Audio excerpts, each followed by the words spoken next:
So what were my publishing experiences like? Going all the way back to the beginning. Wow. I can't go through all of them because there's just too many deals. Um, Sort of touched on this yesterday a little bit. Um, I'll just try to breeze through a few of them real fast. Um, the first deal was huge.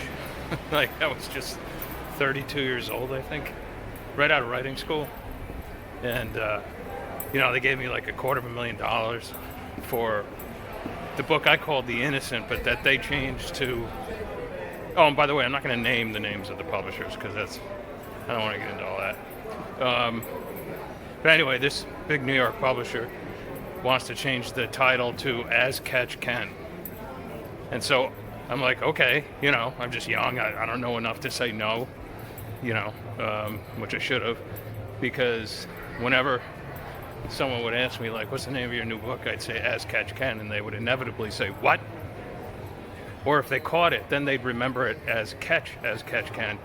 And there were indeed a couple of books called Catch as Catch Can.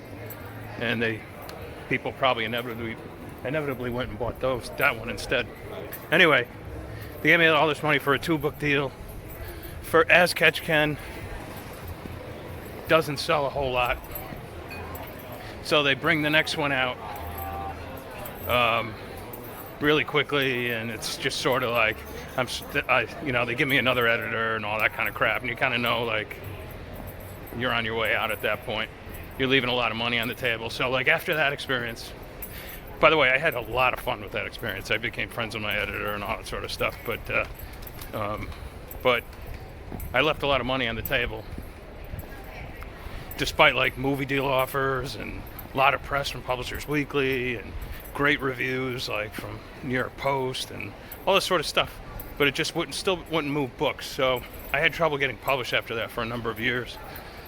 And then something miraculous happened, and we got our rights back.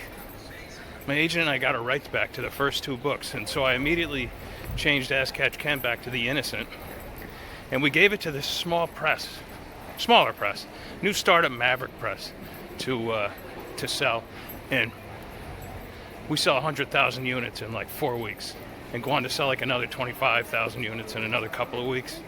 Like, I'm getting written about, like, in papers all over the world now at this point, right? And the irony is, like, I would have earned out my advance, in just a matter of weeks, with the first publisher. But anyway, moving on. I stayed with this second publisher for a while because they were really good, and I was moving a lot of books. But then one thing led to another, and then Thomas and Mercer, I just mentioned a publisher. Then another big publisher offered me a nice contract, really nice contract, for like 6 books. And earned out that advance really fast. One of the books that remained sold hundreds of, 100,000 plus copies, maybe 150,000. 100,000 plus. I got an award for 100,000 copies, and that was a long time ago, so I would imagine it's somewhere around 150,000 by now, but maybe more. And some of the books, though, didn't sell as well, and they gave me the rights back to the Moonlight series, which is cool, because some of those books are being republished by another publisher. But my experience with that other big publisher was a really good one.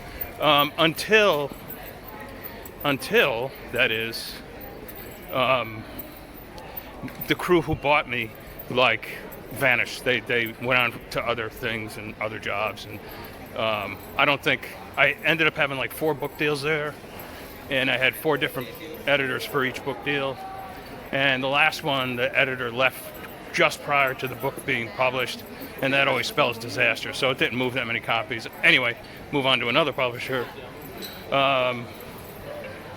Not a totally bad experience in that this publisher in particular gets a lot of good press and all that sort of stuff, but the editing wasn't up to snuff in my book, and I was getting bad reviews because of the editing, so I moved on to yet another publisher who has been and did a great job for me. I've had foreign publishers, Italian publishers, Dutch publishers, Japanese publishers. All in all, I've had really good experiences with all my publishers, and I have to include my own publishing company. It's a really strange thing when you go down like a P&L chart, profit and loss chart, and you end up telling yourself like, well, Vince, you can't publish this series anymore because it's not moving units. So like you find yourself rejecting yourself. We will, however, be happy to look at anything else you have.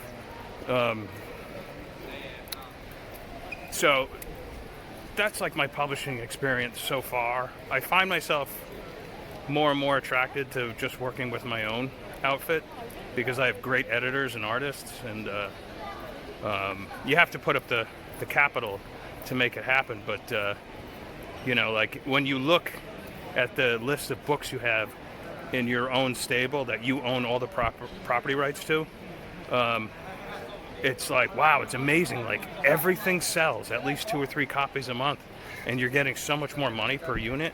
So it's a really interesting thing